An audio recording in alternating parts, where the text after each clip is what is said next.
Okay, so I'm going to do Moses returns to Egypt. Remember I did a little, where'd it go? Did it come out? I had a little braid. Here it is. Teeny weeny little braid that she did in my hair. Ah, isn't it cute? Anyway. Then Moses answered and said, "But suppose they will not believe me or listen to my voice. Suppose they say the Lord has not appeared to you." So the Lord said to him, "What is that in your hand?" He said, "A rod." And he said, "Cast it on the ground." So he cast it on the ground, and it became a serpent. And Moses fled from it. I'd be running too.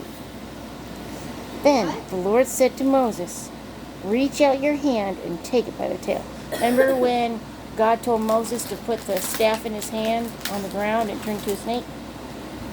Yeah. And so reached that up. one turned around like a ball?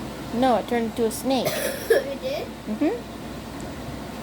And it became a rod in his hand, that they may believe that the Son of God, that the Lord God of their fathers, the God of Abraham, the God of Isaac, and the God of Jacob has appeared to you. Furthermore, the Lord said to him, "Now, put your hand in your bosom." And he put his hand in his bosom, and when he took it out, behold, his hand was leprous like snow. They had like a robe kind of thing, so they put their hand in the robe and took it out, and it was white like snow.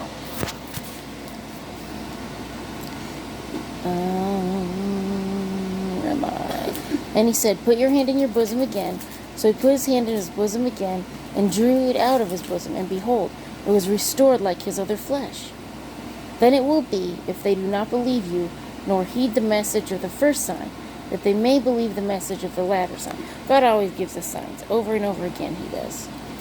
And it shall be, if they do not believe even these two signs, or listen to your voice, that you shall take water from the river, and pour it on dry land.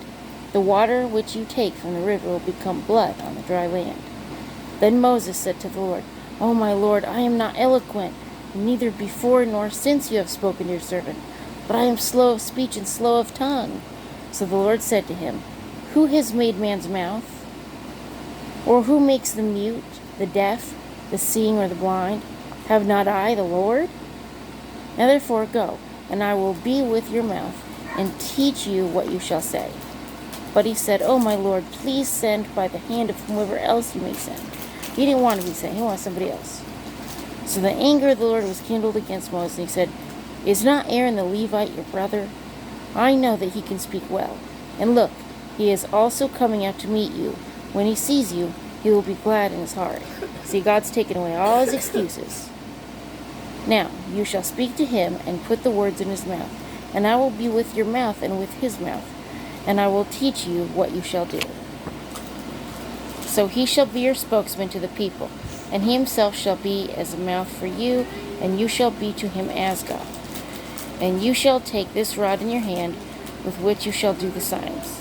So Moses went and returned to Jethro, his father-in-law, and said to him, "Please let me go and return to my brethren who are in Egypt, and see whether they are still alive."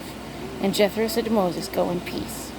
Now the Lord said to Moses in Midian, "Go, return to Egypt, for all the men who sought your life are dead." And Moses took his wife and his sons, and set them on a donkey, and he returned to the land of Egypt. And Moses took the rod of God in his hand. And the Lord said to Moses, "When you go back to Egypt, see that you shall do all those wonders before Pharaoh, which I have put your hand, but I will harden his heart, so that he will not let the people go.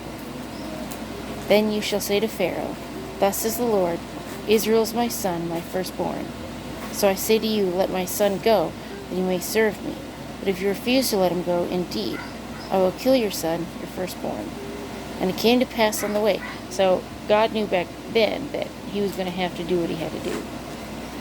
At the encampment, that the Lord met him and sought to kill him. And Zipporah took a sharp stone and cut off the foreskin of her son and cast it at Moses' feet, and said, "Surely you are a husband of blood to me." So I read a little bit into this, and she did that as a covering for Moses, and that's also a symbol of Jesus, because he is the blood covering us. So he let him go. Then she said, "You are a husband of blood." because of the circumcision. And the Lord said to Aaron, Go into the wilderness to meet Moses. So he went and met him on the mountain of God and kissed him. So Moses told Aaron and all the words of the Lord who had sent him, and all the signs which he had commanded him. Then Moses and Aaron went and gathered together all the elders of the children of Israel, and Aaron spoke all the words which the Lord had spoken to Moses. Then he did the signs in the sight of the people. So the people believed, and when they heard that the Lord had visited the children of Israel, and that he had looked on their affliction, and they bowed their heads and worshipped. See, that's what we need to do today. So we need to worship. We need to be thankful for today. Thankful that God woke us up this morning. Not everybody woke up this morning, so we gotta be thankful that we woke up this morning. So anyway, all you Facebookers and YouTubers, have a great night, good dreams, and a great morning tomorrow.